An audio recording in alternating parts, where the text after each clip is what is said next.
Olá, meus queridos, que a graça e a paz de Deus esteja com todos. Nós hoje vamos meditar um pouco no capítulo do livro de Daniel, no capítulo 2, uma profecia muito importante, que nós, como povo de Deus, precisamos entender essa questão de profecias.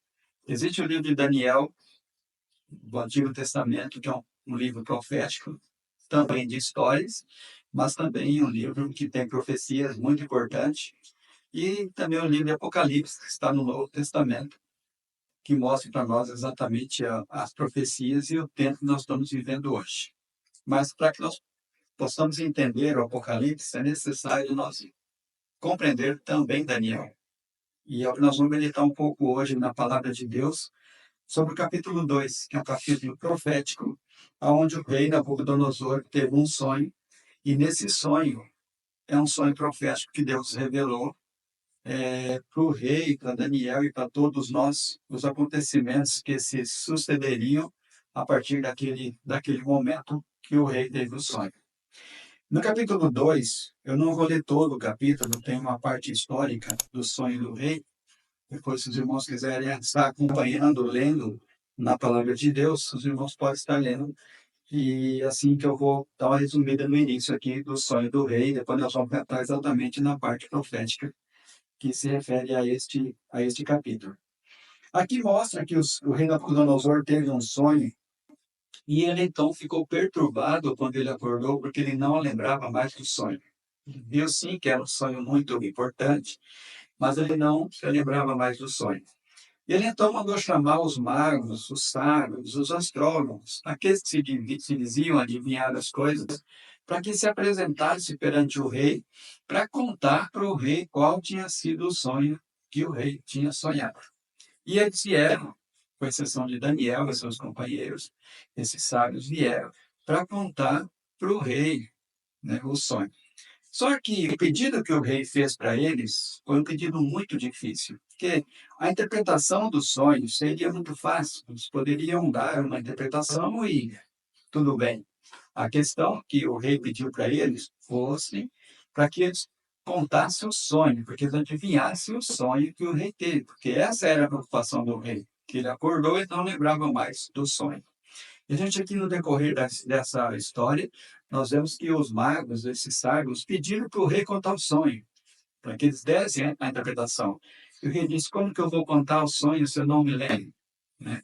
E então o rei ficou muito indignado com essa questão dos sábios, desses magos, não contar o sonho, ou não adivinhar o sonho que o rei teve. E nessa ocasião, na fúria do rei, ele então ordenou que fossem mortos todos os sábios.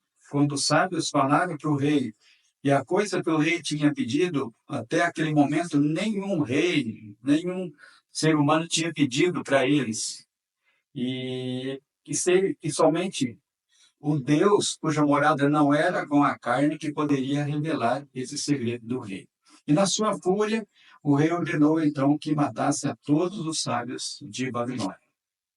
Daniel, como sendo um dos sábios, né, foi buscado também para que fosse morto. Nessa ocasião, Daniel então inquiriu, né, o chefe dos guardas ali, o motivo que eles estavam buscando ele para que fosse morto também. Aí então o chefe contou para Daniel toda essa situação e Daniel foi pedir um tempo para o rei, para que o rei lhe desse tempo para que ele então contasse o segredo ou o sonho que o rei tinha tido. Na realidade, Daniel aqui pede esse tempo para que eles fossem buscar a Deus, buscar a sabedoria de Deus, para que Deus mostrasse para ele qual teria sido o sonho que o rei teve. E Daniel, então, fez saber o caso aos seus três companheiros, né, Sadraque, Mesaque e Abednego, para que eles orassem a Deus, para que Deus, então, revelasse o segredo do rei. E numa visão da noite, Deus então mostrou a Daniel qual tinha sido o sonho que o rei Nabucodonosor tinha tido. Daniel agradece a Deus por Deus ter revelado para ele e se apresenta agora ao chefe dos eunucos para que levasse ele na presença do rei, para que ele então contasse o sonho para o rei. E Daniel imediatamente foi introduzido na presença do rei. Chegando lá, o rei pediu falou com Daniel: você pode me contar o sonho e dar a interpretação? Ele disse: ó rei, a coisa que o rei pediu é difícil, né? Só o Deus do céu é que pode fazer isso. Então nós vemos que nesse momento aqui, Daniel engrandece Deus. Daniel mostra ao rei que existe um Deus que podia revelar esse segredo ao rei. E nós vemos aqui que Daniel agora então vai contar o sonho que o rei tinha tido, mas que não se lembrava mais. No versículo 29, já no capítulo 2, nós temos então o sonho que o rei teve. A partir desse verso nós encontramos. E aqui nos diz: estando tu, ó rei, na tua cama, subir os teus pensamentos ao que há de ser depois disto. Aquele, pois, que revela os segredos e te fez saber o que há de ser. Então veja que Deus mostrou para Daniel até o que o rei estava pensando, né, quando ele deitou para dormir. Até os pensamentos do rei, quando ele estava ali para pegar no sono, Deus mostrou a Daniel qual era o pensamento. E nós vemos que o pensamento que o rei estava tendo na hora que ele dormiu foi: o que vai ser depois de mim? O que vai ser do meu reino? O que vai acontecer, né, depois de mim? Então, agora Daniel vai contar ao rei exatamente o sonho que ele teve. Nos diz assim, no verso 31, tu, ó rei, estavas vendo, e eis aqui uma grande estátua. Então veja, o sonho que o rei teve foi exatamente com essa grande estátua. Essa estátua, que era grande e cujo esplendor era excelente, estava em pé diante de ti, e a sua vista era terrível. Agora Daniel vai começar a descrever, né, as partes desta estátua. A cabeça daquela estátua era de ouro fino. Então nós vemos que a cabeça de ouro fino, o seu peito e os seus braços de prata, o seu ventre e a sua coxa de cobre. Então nós vemos a descrição de cada parte desta estátua. As pernas de ferro e os seus pés em partes de ferro e em partes de barro. Então nós vemos que as pernas dela eram em parte de ferro e em parte de barro. Estavas vendo isso quando uma pedra foi cortada sem mão, a qual feriu a estátua nos pés de ferro e de barro, e os esmiuçou. Então, vemos que o sonho que o rei teve com essa grande estátua, cada parte dela, nós vemos aqui que tinha o metal, né? O ouro, a prata, o cobre, o ferro, o barro, e de repente ali ele observa que uma pedra foi cortada sem mão e foi lançada nessa estátua e esmiuçou tudo. E aqui nós vemos que então foi juntamente esmiuçado o ferro, o barro, o cobre, a prata e o ouro, os quais se fizeram como a tragana das eiras do estio, e o vento os levou, e não se achou lugar algum para eles. Mas a pedra que feriu a estátua se fez um grande monte e encheu toda a terra. Então essa pedra que destruiu a estátua, ela se fez um grande monte e encheu toda a terra. E Daniel disse para o rei: este é o sonho. Então o sonho que o rei teve foi exatamente com essa grande estátua. Agora Daniel vai dar então a interpretação ou o significado do sonho do rei. Nós vemos aqui a providência de Deus para mostrar para o rei que a interpretação que o sonho que ele teve também era correta, representando cada parte desta estátua.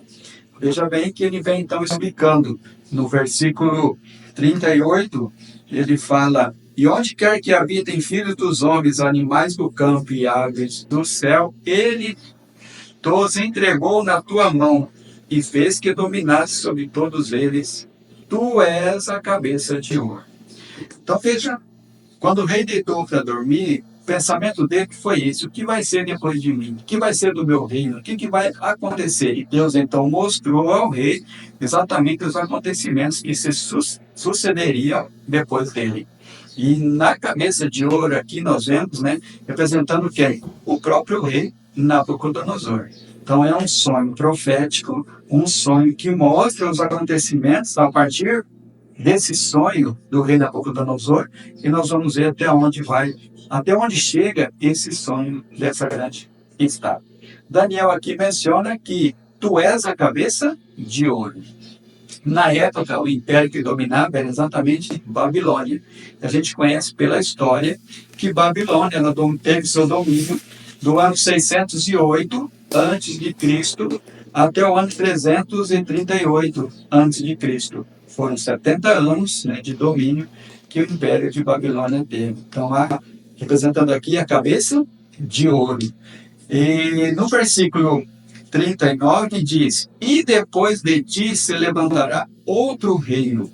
Então veja que Daniel aqui explica para Nabucodonosor que depois dele ia levantar-se o quê? Outro reino. Então outro reino iria surgir.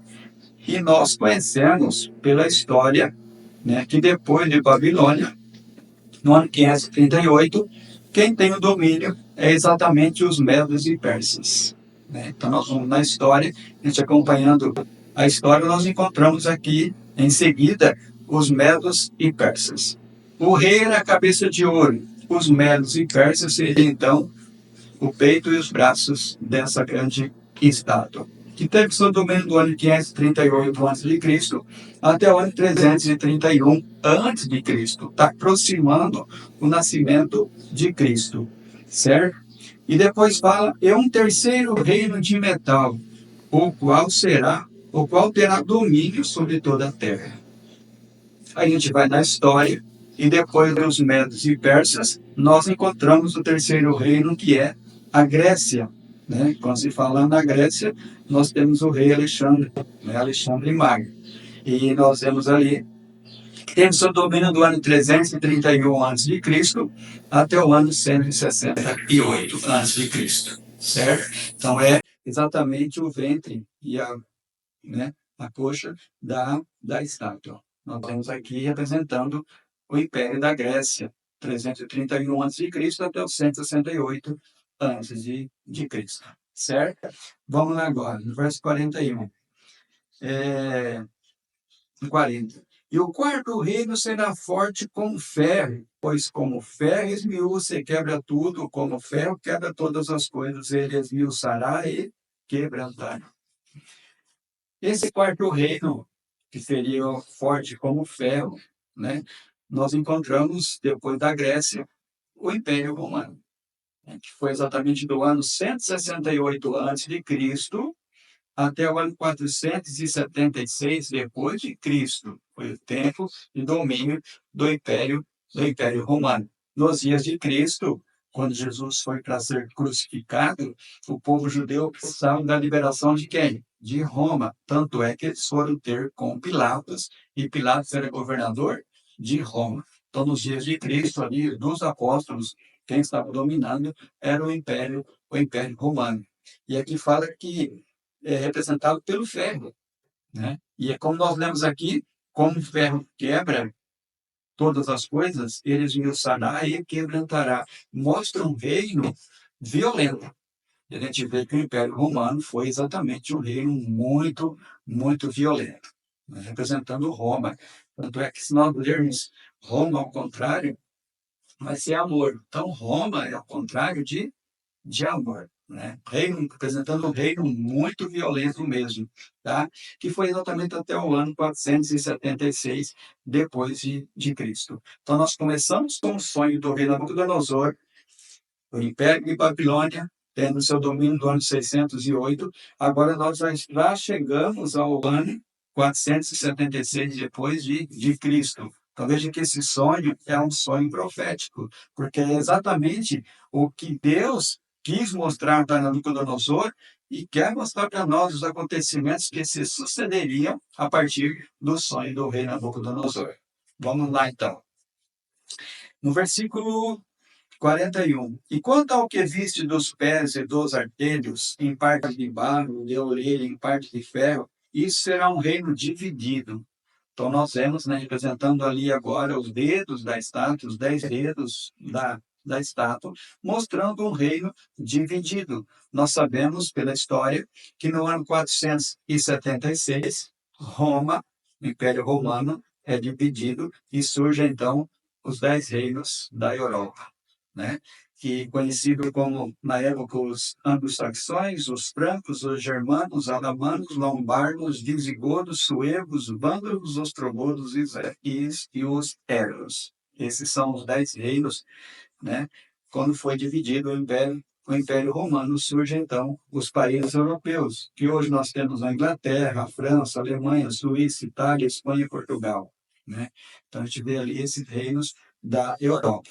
Então veja que os dedos da estátua aqui representam o surgimento dos países europeus. Então nós já que isso ocorreu na divisão, né, de Roma ali no ano 476, quando surge então a Europa, certo? E vamos continuar um pouquinho mais, que nos diz assim: será um reino dividido, contudo haverá nele alguma coisa de firmeza do ferro, pois que, como viste, o ferro misturado com barro de lodo. E como os artelhos eram em partes de ferro e em partes de barro, assim por uma parte o reino será forte e por outra será frágil. É o que nós vemos até hoje, né, nos países europeus. Uns países mais fortes, outros países mais fracos, né? A profecia já indicava isso, né? Que seriam os países mais fortes, outros países seriam mais fracos. Até hoje nós vemos isso. E continuando fala: quanto ao que viste do ferro misturado com barro de lodo, misturar-se-ão com sementes humanas, mas não se ligarão um ao outro, como o ferro não se mistura com o barro. Então veja, quando Deus mostra aqui essa mistura do ferro com o barro, mostrando que seria um reino dividido, porque o ferro e o barro não se ligam, né? Poder até se misturar com sementes humanas. O filho do rei casar com a filha do outro rei, no outro país, isso até já aconteceu. Mas mostra pela profecia que a Europa nunca vai que se unir. Já foram feitas várias tentativas de união para unificar a Europa e nenhuma delas deu certo. Nós temos Carlos Magno, né, no século VIII, tentou unificar a Europa, não conseguiu. E demais pessoas depois tentaram unir a Europa. Ultimamente tentaram unir a Europa através da moeda, do euro. Não conseguiram também, porque a profecia diz o quê? Não vai se unir. É um reino dividido. Isso nós estamos vendo, estudando a palavra de Deus. Então, veja que quando Daniel dá a interpretação do sonho, nós começamos com Babilônia, né? Passamos Medo-Pérsia, Grécia, Roma, a Europa, que está até hoje, né? Em nossos dias ainda surge, ainda está a Europa, mas no versículo 44 nos diz assim: mas nos dias destes reis, quando Deus está falando aqui da Europa, mas nos dias desses reis, o Deus do céu levantará um reino que não será jamais destruído, e esse reino não passará a outro povo. Esmiuçará e consumirá todos esses reinos e será estabelecido para sempre. Então veja que nos dias desses reis, nos dias da Europa, Deus fala nesse verso que o Deus dos céus levantará um reino que não será jamais destruído. Que reino é esse? No versículo 45, nos diz: da mesma maneira como viste que do monte foi cortada uma pedra sem mãos, e ela esmiuçou o ferro, o cobre, o barro, a prata, o ouro, o Deus grande fez saber ao rei o que há de ser depois disso, e certo é o sonho, e fiel a sua interpretação. Então veja que essa pedra que o rei viu no sonho, que foi cortada num monte sem mão e que destruiu toda a estátua, representa um reino. E de quem é esse reino? Esse reino aqui é exatamente o reino de Deus. É a volta de Jesus quando ele estabelece o seu reino e vai encher toda a terra. Então, aqui Daniel fala para o rei: este é o sonho e fiel à sua interpretação. Então, nós temos aqui, meus queridos, um sonho profético, um sonho que o rei Nabucodonosor teve em seus dias e que vai até a volta de Jesus, quando ele estabelece o seu reino na terra. Veja, praticamente todo quase todo esse sonho já se cumpriu. Só falta apenas o que se cumprir? A volta de Cristo. Que essa pedra aqui que o rei viu, que destruiu toda a estátua, é exatamente Cristo, né? Falando a respeito de Cristo, é a volta de Jesus, quando ele estabelece o seu reino, e todos esses reinos são destruídos. Então, nós vemos que desse sonho, um sonho profético, só falta exatamente a volta de Jesus, né? Esse é o capítulo 2 de Daniel, e na continuação aqui, fala que o rei Nabucodonosor ficou tão feliz que ele engrandeceu a Daniel, deu presente, né? Cargos para ele. E um ponto interessante aqui que eu ainda nessa história é que quando Daniel recebeu essas honras, ele não se esqueceu dos seus companheiros, que na hora que da prova ali, da dificuldade, ele foi ter com eles para que orassem a Deus, para que Deus pudesse livrar eles da condenação da morte. E agora, então, Daniel pediu ao rei que desse cargos aos seus três companheiros. E o rei cedeu, né? O rei deu cargos a Sadraque, Mesaque e Abednego, mas a Daniel estava sempre às portas do rei. Então, nós vemos, esse é o capítulo 2, né? Bem resumido, mas que vocês possam ler esse capítulo, para que possam entender um capítulo, como nós mencionamos, que iniciou-se com o Império de Babilônia, no ano 608 a.C., e esse sonho vai até a volta de Jesus. Como nós já mencionamos, o que falta acontecer desse sonho? Somente a volta de Cristo, porque tudo mais da estátua já se cumpriu, né? Nós estamos já nos dedos da estátua, só esperando essa pedra que é a volta de Jesus. Que nós possamos estudar essas profecias, para que possamos compreender a finalidade de Deus para com nós, quando nós estudamos essas profecias, é para mostrar para nós em que época nós estamos vivendo a história da humanidade. E nós vemos que nós já estamos já no finalzinho dos tempos. Que Deus nos abençoe, e o nosso próximo estudo será então ainda de profecias de Daniel, numa outra oportunidade, com a graça de Deus. Que Deus nos abençoe. É meu desejo de oração a todos. Amém.